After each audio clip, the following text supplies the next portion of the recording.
lot of fans applauded Timothy Dalton for his edgier portrayal of 007, The Living Daylights just didn't have the panache of a typical Bond film. Once again, it fell into the trap of having a complex story and a lot of action scenes that made us forget about the plot. If anything, it resembled a forgettable American action film than a formulaic spy movie, and it just made me wish Roger Moore was back in action. Hell, at that point, I would have taken Sean Connery back. It wasn't just Timothy Dalton, though. The series at this point had run its course. Several of the key cast and crew members were gone, namely Lois Maxwell, so it really didn't even seem like a part of the same series, aside from Desmond Llewellyn returning as Q. As the franchise went on, we would see even more faces disappear. As I've stated in my earlier reviews, the Bond films were becoming cinematic traditions. They were making the studios a lot of money, but the producers were also forgetting what made the series so good to begin with. License to Kill would be the last film to feature Timothy Dalton as James Bond, despite signing on to do 3 films. With that being said, welcome to Bond 16. It starts with the typical action scene. Bond and old friend Felix Leiter are chasing down a drug kingpin, Fran Sanchez, played by Robert Davi. For you Bond enthusiasts, that's David Hedison, the first actor to play Felix more than once. The last time he played the character was in 1973's Live and Let Die. That's right, 16 years before. As it turns out, they're running this little operation on the way to Felix's wedding. They capture Sanchez just as they fly over the church, and we go into the titles. So during Felix's reception, Sanchez escapes and pays his respects to Felix for capturing him. He kills his new bride, played by the way by Priscilla Barnes, and feeds him to a shark, leaving him crippled. At this point, Bond takes the attack personally, swearing vengeance. I have to admit this is the only time in the entire series where I feel any kind of emotion for Felix. The scene where Felix gets attacked by the shark is surprisingly gritty for a Bond film. It kind of reminds me of that scene in Scarface with the chainsaw. James goes to scope out Sanchez's warehouse, where he shoves one of the henchmen into an electrical eel tank. And we don't even get a classic Bond one-liner. Come on, Connery, here's your cue. Shocking. He then confronts DEA agent Ed Killefer, the one Sanchez bribed to set up his escape. Bond pays him the same courtesy that they pay to Felix, feeding him to the sharks. I don't know about these guys, but the shark's making out like a bandit. Fuck craft services. In Key West, Bond confronts M, who's pissed that James took matters into his own hands, and after refusing to take an assignment in Istanbul, M revokes his license to kill. That would explain the film's original title, License Revoked. Yeah, License to Kill sounds better. Bond refuses to give up his peace and escapes the authorities, with them looking on dumbfounded. Bond tracks down Sanchez's girlfriend Lupe Lamora, played by Talisa Soto, and is chased off by Sanchez's henchman Milton Crest, only after stealing $5 million in cash from Sanchez. Yeah, put that in your pipe and smoke it. We then get an underwater sequence that reminds us just how boring Thunderball was. Next, James goes to find an ex-CIA agent, Pam Bouvier, at a fisherman's bar, where they get attacked by one of Sanchez's main henchmen, Dario. Bond tries to help out, but I have to tell you, this bitch is packing. Together they go to the Republic of Isthmus, where Bond gets recognized at a card table and is granted an audience with Sanchez himself. Bond poses as a freelance assassin seeking employment by Sanchez. Now this is a highly sought-after drug lord. How hard would it be for him to get a background check on James? Hell, we've seen other Bond villains do it. I guess it's in the nature of a drug kingpin to just hire anyone who says they're a killer for hire. By the way, that's Wayne Newton playing a TV evangelist working for Sanchez. With them continuing Bond's pursuit, Moneypenny proves her ongoing loyalty by summoning Q Branch to help James out. Q shows up to remind us how integral he is to these films. Remember, if it hadn't been for Q Branch, you'd have been dead long ago. And then shows us some more of those nifty fictional gadgets that real spies only dream of. Bond tries to assassinate Sanchez during a meeting, but is captured by narcotics agents and gets the shit kicked out of him by Shang Tsung over here. And no, that's not just a random Mortal Kombat reference. That's actually Japanese actor Kari Hiroyuki Tagawa, who played Shang Tsung opposite Talisa Soto in the Mortal Kombat movie. Stay where you are! Would you dare interfere with the tournament and betray our Emperor? Dare you speak to me of treachery?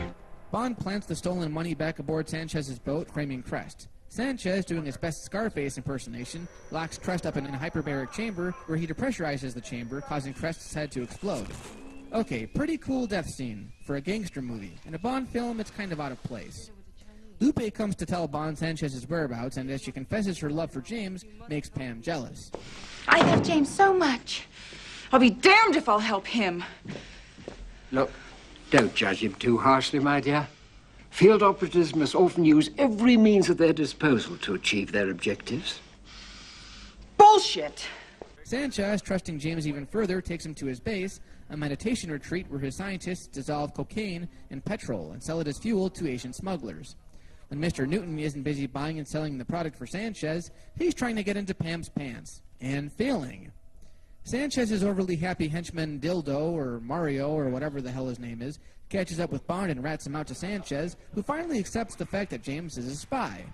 James sets the lab on fire, but Sanchez catches him and ties him up to rollers, sending him down the chain to get chopped up. Pam comes to save the day, causing Dildo Face to get crushed instead. Again, nice death, but this isn't a slasher movie. It's a Bond movie. Are they so bereft of ideas that they have to resort to the Martin Scorsese school of filmmaking? So there's a big chase scene involving some tankers filled with the cocaine petrol mixture. Now, you remember that old trick of the car rising on two wheels to evade the bad guys? Yeah, it was used most prominently in Diamonds Are Forever. An absurd trick, but it worked. But this movie takes that stunt to a whole new level of absurdity. As the villains fire off a rocket at James, Bond gets the entire tanker to lift up on one side to avoid the missile. I'm just not buying that. If you thought that was ridiculous, check out this next stunt where he gets the tanker up on its hind wheels. Look, I'm no mechanic, and what I know about vehicles I could fit into my pinky, but I'm damn sure a tanker cannot maneuver like that. I don't care if you're Evel Knievel or John McClane, it's not happening. So just as bad guy Davi thinks he's in the clear, Bond catches up with him, and just as the villain's about to win, Bond whips out his Zippo lighter and ignites Sanchez on fire. Because for some reason, he was the only one of the two of them doused in petrol fumes.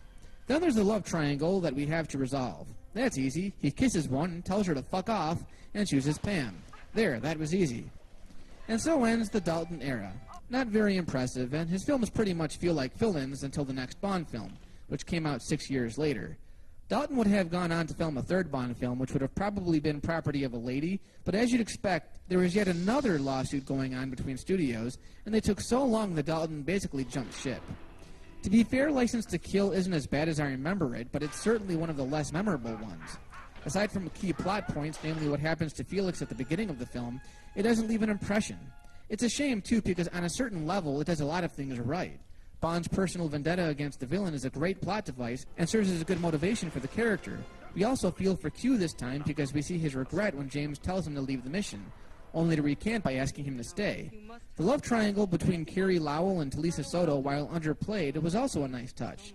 The two biggest factors for me are, again, Timothy Dalton, and the fact that the film doesn't feel like a true James Bond film, but a subpar gangster movie. The villain Sanchez is a good villain, but he's too Hollywood. He looks like he belongs in a completely different film. As far as Timothy Dalton goes, he just isn't as charming or as playful as the other Bonds. He reminds me of a basic, emotionless action hero, Britain's answer to John McClane, Martin Riggs, and Indiana Jones. Okay, so let's do the count here. At this point, Die Hard had come out the previous year. Lethal Weapon was on its second film, Indiana Jones was on its third, and James Bond, shit, this was the 16th installment, and the character just wasn't as likable as the ones from some of the aforementioned series. Of course, that's just my opinion, but when Dalton came along, the films felt more prosthetic and less dynamic. There was a feeling for years with these films that they were unique from Hollywood's typical blockbuster bullshit. As they went on, sure, they became extremely formulaic and the villains were becoming very stock. But even with the grittier edge, come on, how many times have we seen a bloodthirsty, crazy Cuban drug lord? Okay. Do you want to play rough? Okay. Say hello to my little friend! You want to play rough? I rest my case. So like it or hate it, this would be the last Bond film for 6 years. It would be the mid-90s before we saw yet another actor resurface. With the release of License to Kill, the classic Bond films had come to an end, and we would never again see a James Bond film made quite the same way. From here on in, the films would become flashier, utilizing modern technology and upping the action tenfold. The only remnant from past films would be Desmond Llewellyn, which is a pleasant surprise, since he's been playing the role of Q since the second film in the series. But it was kind of sad and profound to watch it pass us by. The films will luckily go on to digital form, available on DVD and now Blu-ray. It'll be interesting to see how the series continues with the 23rd Bond film on its way later this year. But I'm getting ahead of myself. We still have 6 more current films to cover. Tune in next time and we'll enter the edge of the 20th century, watching as Pierce Brosnan takes the helm of 4 more Bond films, and forever changing the face of 007.